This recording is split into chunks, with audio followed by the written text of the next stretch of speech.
ناظرین، ہم بات کر رہے تھے کہ زندگی جو ہے انسان گزارتا ہے اپنی مرضی سے، جو گزارتا ہے یا مختلف نظریات جو قرآن اور سنت کے بغیر وہ اپنی عقل اور اپنے شعور کے مطابق بناتا ہے، اس کے مختلف نتائج، لیکن وہ صحیح نتیجہ نہیں پا سکتا، وہ مقصود نہیں پا سکتا جو کہ مقصود اسے چاہیے ہوتا ہے، وہ صرف اسے قرآن اور سنت کو اس کے تحت ہی چلنے میں مل سکتا ہے۔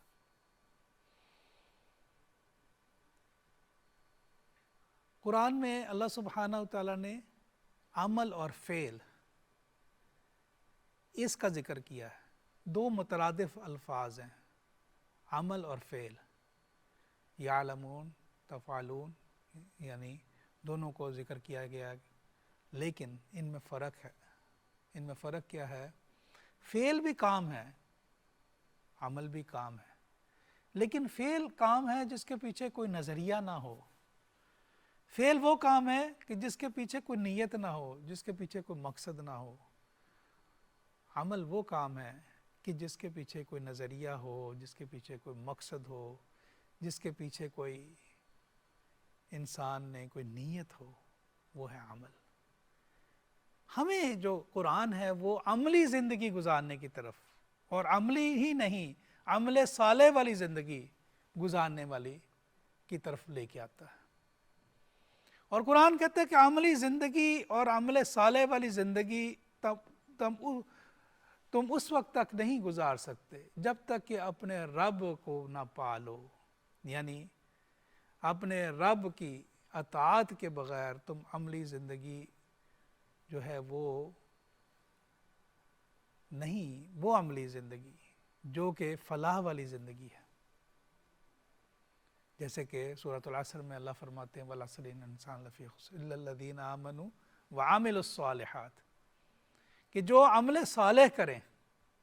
عمل تو کوئی بھی ہو سکتا ہے، یعنی کوئی بندہ ہے، اب مثال ہم لیتے ہیں کہ مثال کے طور پر ایک بندہ وہ زندگی گزار رہا ہے، اس کو کوئی نظریہ نہیں ہے، اس کا کوئی مقصد نہیں ہے، اس نے کھانا پینا، اس نے جانا، اس نے ہاں ایک کا ہے کہ میرا نظریہ میں نے دولت کمانی ہے، میرا پیسہ اکٹھا کرنا ہے، میں نے سٹیٹس بنانا ہے، یہ ایک اس کا پیچھے نظریہ ہے، لیکن یہ نظریہ یہ عمل صالح نہیں ہوگا۔ عمل صالح کیا ہوگا؟ کہ وہ عمل جو کہ اللہ سبحانہ وتعالیٰ کے حکموں کے مطابق اللہ کی رضا کو پانے کے لیے کرے اور اس طرح پھر زندگی کو گزارے، وہ عمل صالح والی زندگی۔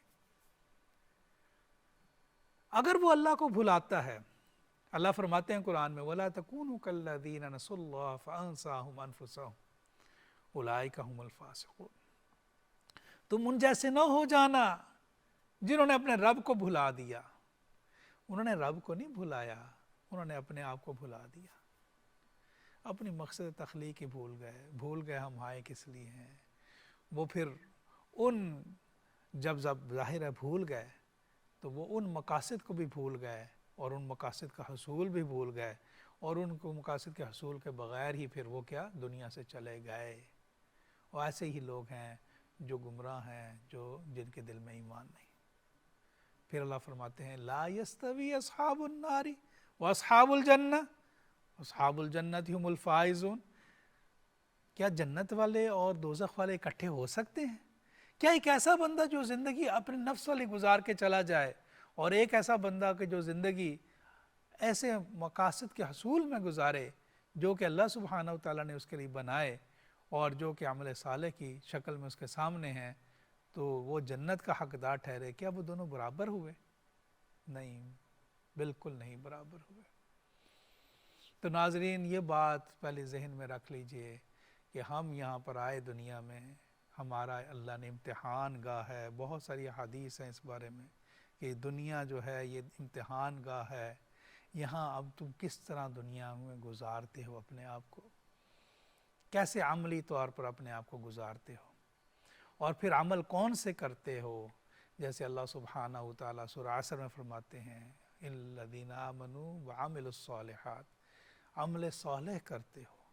جیسے سورہ 3 میں اللہ فرماتے ہیں والتین والزیتون وطور سینین وہذا البلد الامین لقد خلقنا الانسان فی احسن تقویم ثم رددناہ اسفل سافلین، وہ انہیں نیچوں سے نیچے پھینک دیا گیا، لیکن الا الذین آمنوا، لیکن ان کے لیے نہیں، مگر وہ لوگ جو ایمان لائے، جنہوں نے اللہ کی حاکمیت کو تسلیم کیا۔ اللہ کی حاکمیت کو تسلیم کرنے کا مطلب یہ ہے ناظرین، پھر اللہ کے حکموں کے مطابق جو اللہ نے قرآن اور اللہ نے ہمیں سنت عطا کی اس کے مطابق زندگی کو گزار لیا۔ الا الذین آمنوا وعملوا الصالحات فلہم اجر غیر ممنون، ان کے لیے پھر اجر ہے، اجر عظیم ان لوگوں کے لیے۔ تو بہترین جو نظریہ ہے زندگی گزارنے کا، بہترین نظریہ زندگی گزارنے کا یہ ہے کہ انسان اپنے رب کے ساتھ جوڑے۔ سب سے پہلے رب کے ساتھ کیسے جڑنا ہے؟ ایمان کی شکل میں سب سے پہلا ہمارا اپنے رب سے جوڑ لگتا ہے، اور پھر عبادات کی شکل میں یہ جوڑ جو ہے مضبوط ہوتا چلا جاتا ہے۔ عمل صالح کی شکل میں ہم اپنی معراج کی طرف بڑھتے ہیں، معراج کی طرف، اوپر کی طرف چلتے چلے جاتے ہیں، جو اللہ سبحانہ وتعالیٰ نے ہمیں معراج عطا فرمائی ہے۔ لَهُمْ قُلُوبٌ لَا يَفْقَهُونَ بِهَا وَلَهُمْ أَعْيُنٌ لَا يُبْصِرُونَ بِهَا وَلَهُمْ آذَانٌ لَا يَسْمَعُونَ بِهَا، کیا ان کو دل نہیں ہے؟ وہ سوچیں، غور کریں، کیا ان کی آنکھیں نہیں ہیں کہ دیکھیں؟ کیا ان کے کان نہیں ہیں؟ یہ وہ روحانی ہیں، روحانی صلاحیتیں ہیں۔ پھر وہ یہ روحانی صلاحیتوں کا استعمال شروع کرتا ہے انسان۔ اگر وہ اللہ پہ ایمان رکھ کے اور نیک عمل کی طرف نہیں بڑھتا تو وہ اپنی ان روحانی صلاحیتوں کو استعمال نہیں کر سکتا۔ اس کے بارے میں ہے کہ وہ اس کا دل مردہ ہے، روحانی دل مردہ ہے۔ جب روحانی دل مردہ ہے تو وہ زندگی کا اصل مقصد نہیں پا سکتا۔ تو جس کا روحانی دل اجاگر ہو جاتا ہے اور وہ عمل صالح کے ذریعے اپنی پرواز کی طرف، اس کا ہر آنے والا دن پچھلے دن سے زیادہ بہتر ہوتا ہے، کیونکہ وہ اللہ کا عرفان پا رہا ہوتا ہے۔ ہر قدم پہ وہ اللہ کا قرب پاتا ہے، ہر نیک عمل کے ساتھ وہ اللہ سبحانہ تعالیٰ کی طرف بڑھتا چلا جاتا ہے۔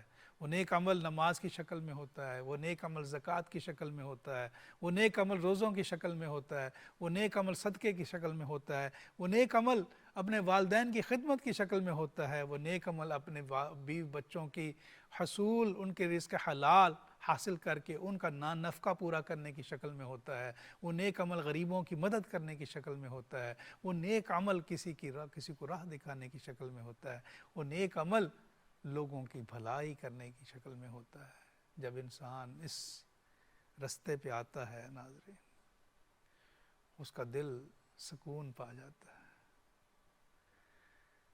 جوں وہ اپنے رب کے قریب ہوتا چلا جاتا ہے، کیونکہ یہ نیک عمل اسے اپنے رب کے اور قریب کرتا ہے، اور قریب کرتا ہے۔ جتنا زیادہ وہ اپنے رب کے قرب میں چلتا جاتا ہے، اس کے دل میں اتنا ہی زیادہ سکون اور اطمینان آتا چلا جاتا ہے۔ جتنا زیادہ اس کے دل میں سکون اور اطمینان پیدا ہوتا ہے، اتنے زیادہ وہ ایکٹیو ہو جاتا ہے۔ ظاہر ہے جتنا مطمئن شخص ہوگا اتنا بیماریوں سے وہ بچ جائے گا۔ جتنی بیماریوں سے آپ بچے گا، آپ جانتے ہیں کہ فزیکلی وہ اور ایکٹیو ہوگا۔ اگر وہ بیمار ہے، ڈپریشن میں ظاہر بیمار ہے، پھر بلڈ پریشر کا مسئلہ ہو جائے گا جی، پھر اس کو ذیابطیس کا مسئلہ ہو جائے گا، دوسرے معاملات، یعنی کہ بہت ساری بیماریوں سے۔ میں نے ناظرین یہ دیکھا کہ جو لوگ صرف نماز کی، باجماعت نماز کی پابندی کرتے ہیں، اللہ سبحانہ وتعالیٰ نے ان کو بہت ساری بیماریوں سے بچایا ہوتا ہے۔ صرف باجماعت نماز کی ایک عمل صالح کی میں بات کر رہا ہوں۔ نماز باجماعت اللہ کے لیے جو کرتے ہیں، ان کی عمر میں برکت دیکھی ہے، ان کی صحت میں برکت دیکھی ہے۔ یہ ایک میں آپ کو مثال دے رہا ہوں۔ لیکن اگر ہم پوری زندگی میں اسلام کو نافذ کر لیں، یعنی کہ ہم تمام زندگی ان اعمال صالح کے مطابق کرنے کی کوشش کریں جو قرآن اور سنت، میں تجارت کروں گا تو اللہ کے حکم کے مطابق کروں گا، میں اگر معاملہ کروں گا تو اللہ کے حکم کے مطابق کروں گا، اگر میں نکاح کروں گا تو میں اللہ کے حکم کے مطابق کروں گا۔ اگر نہیں معلوم، علماء سے پوچھیں، علماء سے رہنمائی حاصل کریں، اور اپنی زندگی کا یہ مقصد بنا لیں کہ میں نے زندگی ویسے گزارنی ہے جو طریقہ مجھے اللہ نے قرآن اور سنت نے دے دیا۔ یہ وہ نظریہ ہے، وہ کامیابی والا نظریہ ہے جس میں میری دنیا میں بھی آسانیاں ہی آسانیاں ہو جائیں گی، اور آخرت میں بھی آسانیاں ہی آسانیاں۔ اگر میں اس نظریے سے بھٹکا تو میں پھر بڑے ہی باطل نظریوں کا شکار ہو جاؤں گا، میں کوئی خود پسندی کے نظریے کا شکار ہو جاؤں گا، میں کسی جگہ جو حرص کے نظریے کا شکار ہو جاؤں گا، میں کسی جگہ جو ہے کھیل کود کے نظریے، مختلف نظریات میں نے جیسے آپ سے پہلے ان کا بیان کیا، ایسے نظریات پھر ان کے ساتھ ہی زندگی گزار کے زندگی ختم کر بیٹھوں گا اور بغیر فلاح کے دنیا سے چلا جاؤں گا۔ کامیابی کیا ہے؟ جو میں نے آپ کو بتایا کہ اللہ نے کہا کہ میں اس وقت کو تو نے کیسے، اور ظاہر ہے اس وقت کو گزارنے کے لیے کسی نظریے کی ضرورت ہے، کسی گائیڈ لائن کی ضرورت ہے، کسی مقصد کی ضرورت ہے۔ وہ بہترین گائیڈ لائن، وہ بہترین نظریہ ہمیں قرآن دیتا ہے۔ اللہ کے حاکمیت کو تسلیم کرتے ہوئے، اللہ سبحانہ وتعالیٰ کے حکموں پر چلتے ہوئے، اور نبی کریم صلی اللہ علیہ وسلم کی سنت مطہرہ سے مستفید ہوتے ہوئے زندگی کو ویسے گزار لیں۔ یقین کیجئے زندگی میں برکت ہی برکت ہے۔ آپ کو مختلف کتابیں پڑھنے کی ضرورت ہی نہیں کہ میں کیسے خوش رہوں، کیسے میں ڈپریشن سے میرا آزادی کیسے حاصل کروں۔ مختلف موضوعات پہ کتابیں ملتی ہیں باقاعدہ کہ ڈپریشن سے آزادی کیسے حاصل کی جائے، تفکرات سے کیسے بچا جائے، اور جو ہے اپنی صحت کو کیسے اچھا رکھا جائے، اور اپنے دنیا اور کامیابیاں کیسے حاصل کی جائیں۔ ساری کتابیں آپ ایک طرف رکھ دیں، ساری کتابیں آپ ایک طرف رکھ دیں، آپ کو سکون قلب بھی مل جائے گا، آپ کو اطمینان قلب بھی مل جائے گا۔ اللہ سبحانہ تعالیٰ آپ کی زندگی میں بھی برکت دے دیں گے، اللہ سبحانہ تعالیٰ آپ کے مال میں بھی برکت دے دیں گے، اللہ سبحانہ تعالیٰ آپ کو اس، ظاہر ہے جب آپ ان اصولوں کے مطابق زندگی گزاریں گے تو آپ کیا کریں گے؟ آپ کے اپنے سے اوپر دیکھیں گے۔ حدیث ہے کہ دنیا میں اپنے سے نیچے دیکھو اور دین میں اپنے سے اوپر دیکھو۔ اگر آپ اس حدیث پر عمل کرتے ہیں تو آپ کا زندگی کے بارے میں کیا نظریہ ہوگا؟ پھر آپ کیا ہیں؟ اگر آپ کے پاس چھوٹی گاڑی ہے تو آپ اس پہ شکر کریں گے کہ یا اللہ کئی لوگ پیدل ہیں، تو نے مجھے چھوٹی گاڑی دی ہوئی، یہ تیرا بڑا شکر ہے۔ اور اگر آپ کے پاس گاڑی نہیں ہے، آپ چلتے ہیں، آپ کہیں گے یا اللہ تو نے مجھے ٹانگیں دی ہوئی ہیں، کئی لوگ جو ہیں وہ ٹانگیں نہیں ہیں، اس پہ شکر کریں گے۔ یعنی ایک حدیث کی میں آپ کو بات کر رہا ہوں۔ آپ سوچیں کہ جتنی زیادہ ہمارے پاس گائیڈ لائنز اللہ سبحانہ وتعالیٰ نے ہمارے سامنے قرآن اور نبی پاک صلی اللہ علیہ وسلم کی سیرت کی شکل میں موجود ہے، ہمیں تو کہیں رائٹ لیفٹ دیکھنے کی ضرورت ہی نہیں۔ الحمدللہ ایسی خوبصورت زندگی گزار سکتے ہیں اور ایسی مطمئن زندگی گزار سکتے ہیں، اور کسی قسم کی کنفیوژن کی ضرورت بھی نہیں کہ ہم کنفیوز ہو جائیں۔ کس چیز پہ ہم کنفیوز ہوں؟ میں کس چیز سے میں جو ہوں میں انفیریورٹی کمپلیکس کا ہو جاؤں کہ میں پیچھے رہ گیا؟ نہیں، اگر میں اپنے آپ کو اس لائن پہ لے کے چلتا ہوں تو پھر میری زندگی دنیا میں بھی اپنی زندگی، اور میں پھر جب قرآن اور سنت کی تعلیمات کے مطابق زندگی گزاروں گا، قرآن اور سنت تو پھر مجھے کہتا ہے کہ تو نے دنیا میں رہنا ہے، دنیا میں محنت کرنی ہے، دنیا میں چلنا ہے، لیکن ان چیزوں سے اعراض کرنا ہے، ترک دنیا نہیں کرنی، لیکن غرق دنیا بھی نہیں ہونا۔ جب میں ان تعلیمات پہ چلتا ہوں کہ نہ ترک دنیا کرتا ہوں نہ غرق دنیا ہوتا ہوں، تو پھر ایک ایسا لائف سٹائل میرا بنتا ہے کہ جو مجھے پرسکون زندگی گزارنے والا بناتا ہے۔ اور یہی مقصود ہے انسان کا ناظرین، کہ ہر کوئی بندہ کس لیے دوڑ رہا ہے۔ ایک بندہ جو ہے وہ لامتناہی خواہشات کے پیچھے دوڑ رہا ہے، اس کی خواہشات نہیں ختم ہو رہے۔ At the end of the day, آخر کار آپ اس سے پوچھیں بھائی تو خوش ہے، راضی ہے؟ کہے گا نہیں، بڑی پریشانی ہے، اطمینان کوئی نہیں۔ مالدار سے پوچھیں، کہے گا اطمینان کوئی نہیں۔ حتیٰ کہ کوئی بڑا مضبوط اور بڑا ریسلر ہے، اس سے پوچھیں، وہ بھی نہیں۔ ہر انسان اطمینان قلب اس نظریے، اس طریقہ زندگی میں ہے جو طریقہ زندگی اللہ سبحانہ وتعالیٰ نے قرآن اور سنت کی شکل میں ہمارے سامنے رکھ دی ہے۔ اس کے علاوہ ایک اہم چیز جو ہے، کیونکہ ہماری زندگی صرف یہ نہیں ہے، یہ ہمارے لیے ایک آپ سمجھے امتحان گاہ ہے. ہماری زندگی اصل میں آخرت ہے، اخروی زندگی اصل میں زندگی ہے. یہ نظریہ بھی اپنا درست کرنے کی ضرورت ہے کہ لوگوں کے لیے سب کچھ یہی ہے. یہ سب کچھ نہیں ہے. جب یہ چیز بندے کے دل میں گھر کر جاتی ہے کہ یہ سب کچھ نہیں ہے، یہ ایک بڑا ٹیمپریری فیز ہے. دیگر تے کہ دن گیا محمد اوڑک نو ڈوب جانا، کہ ابھی ہر ڈوبتا سورج میں بتا رہا ہوتا ہے کہ بھئی ہر چیز نے ختم ہو جانا.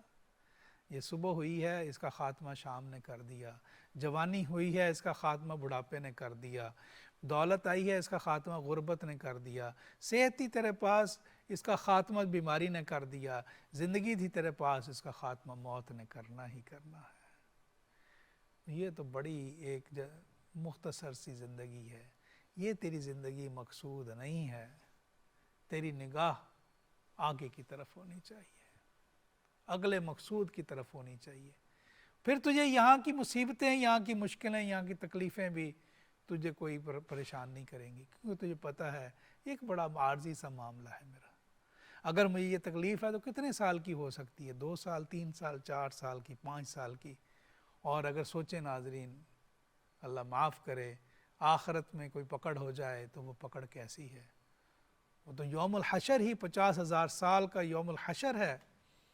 اس سے کیسے انسان. مولانا روم نے ایک واقعہ لکھا کہ ایک علاقے میں رواج تھا کہ وہاں پہ لوگ یہ کرتے تھے کہ کسی بندے کو بادشاہ بنا دیا کرتے تھے سال کے لیے. کسی کی ایسی لاٹری نکال کسی کو پکڑ لیتے تھے اور اس کو 1 سال کے لیے بادشاہ بنا دیتے تھے. جس کو بھی بادشاہ بناتے تھے وہ سال خوب ظاہر ہے وہ اپنی طاقت کو خوب استعمال کرتا تھا، خوب مزے کرتا تھا. لیکن سال گزرنے کے بعد اس کو معزول کر کے ایک سنسان جزیرہ تھا اس پہ پھینک آتے تھے. اور جس سنسان جزیرے پہ پھینک کے آتے تھے، ظاہر ہے وہاں پہ نہ کچھ کھانے کو ہوتا تھا، نہ پینے کو ہوتا تھا. وہاں وہ بادشاہ جو تھا وہ باقی زندگی کے ایام قسم پرسی میں گزار کے مر جاتا تھا. ایسے میں انہوں نے ایک ایسے دانا شخص کو اپنا بادشاہ بنا لیا، جو بادشاہ بنتے ساتھ ہی اس فکر میں لگ گیا یہ تو سال ہے میرے پاس، باقی زندگی کے سال جہاں میں نے گزارنے اس کا کیا کرنا ہے. وہ اس فکر میں لگ گیا. اور اس فکر میں اس نے کیا کیا کہ اس سنسان جزیرے کے اوپر باغات لگوانے شروع کر دیے. اپنی ساری توجہ جو ہے اس سنسان جزیرے کے اوپر لگا دی. تو وہاں باغات لگوا رہا ہے، وہاں نہریں کھدوا رہا ہے، وہاں سارے کام کروا رہا ہے. اور پھر کیا ہوا کہ جب سال گزرا اور لوگ آئے کہ بادشاہ سلامت چلیں جی آپ کا وقت پورا ہو گیا، اب ہم آپ کو معزول کرتے ہیں. تو وہ پہلا بادشاہ تھا جو ہنسی خوشی جس نے شاہی پوشاک اتار دی. نہیں تو جو بھی بادشاہ ہوتا تھا وہ ظاہر ہے اس کو وہ عیش و عشرت کی زندگی کا لت پڑ چکی ہوتی تھی، اسے چھوڑنی مشکل ہوتی تھی. وہ بادر نخاستہ اس کو چھوڑتا تھا. لیکن یہ پہلا بادشاہ تھا جو خوشی خوشی جس نے اپنی شاہی پوشاک اتاری اور ان کے ساتھ کہتا جی ہاں مجھے اپنی منزل پہ پہنچا دیں، جہاں آپ نے پھینکنا ہے پھینک دیں. انہوں نے اس جزیرے پہ چھوڑا جہاں پہ پہلے ہی اس نے پورے انتظام کیے ہوئے تھے. باقی زندگی اس نے فرحت اور راحت والی زندگی گزاری. اور ان کا کہنے کا مقصد یہ تھا وہ زندگی کتنی ہے. اسی طرح حدیث میں آیا ہے کہ جنت میں کوڑا رکھنے والی جو جگہ ہے وہ ایک جگہ دنیا معافیہ سے زیادہ خوبصورت، زیادہ اہم، زیادہ بڑی. آپ خود سوچ لیں اس اخروی زندگی کے ساتھ آپ دنیوی زندگی کا کتنا موازنہ کر سکتے ہیں. تو جب ہم ایک مومن والی زندگی گزارتے ہیں تو ہماری زندگی کا نظریہ یہی ہوتا ہے کہ ہم یہاں اللہ کے حکموں کے مطابق زندگی گزار رہے ہیں. اور یہ ایک بڑا عارضی ہمارا سیٹ اپ ہے، بہت عارضی سا سیٹ اپ ہے. اور اس عارضی سے سیٹ اپ سے ہم نے کچھ عرصے بعد یہاں سے خروج کر جانا ہے اپنے مستقل سیٹ اپ کی طرف. اور اگر انسان کی اپنے مستقل سیٹ اپ کی طرف نظر ہوگی تو اس کو مزین کرنے کے لیے، اس کو بنانے کے لیے، اس کو سنوارنے کے لیے وہ کوشش کرے گا. یہاں اگر وہ 5 گھنٹے اپنی یہاں کی روزی کمانے کے لیے محنت کرے گا تو 3-4 گھنٹے تو اگلی زندگی کو بنانے کی بھی تو کوشش کرے گا. اس کے لیے پھر قرآن پڑھنے کے لیے بھی وقت نکل آئے گا، اس کے لیے پھر احادیث کے مطالعے کے لیے بھی وقت نکل آئے گا، اس کے لیے پھر دنیا کے معمولات میں سے اللہ سبحانہ و تعالیٰ کے لیے بھی وقت نکل آئے گا. لیکن اگر اس کا مقصود ہی صرف یہ زندگی ہے، اگر وہ یہ سمجھتا ہے کہ یہی زندگی سب کچھ ہے، اس کے بعد کچھ نہیں ہے، پھر اس کے لیے نماز مشکل، اس کے لیے ہر چیز مشکل. تو ناظرین، اس لیے جب آپ دیکھیں، جب ہم قرآن کا مطالعہ کرتے ہیں تو جب ایمانیات کی بات آتی ہے تو اللہ سبحانہ و تعالیٰ ایقان کی بات کرتے ہیں، آخرت کے بارے میں ایقان، ایمانیات میں یقین ہونا چاہیے. تمہیں اپنی آخرت پہ ایسا یقین ہونا چاہیے. نبی کریم صلی اللہ علیہ وسلم نے ایک صحابی رسول سے پوچھا کہ تم نے صبح کیسے کی؟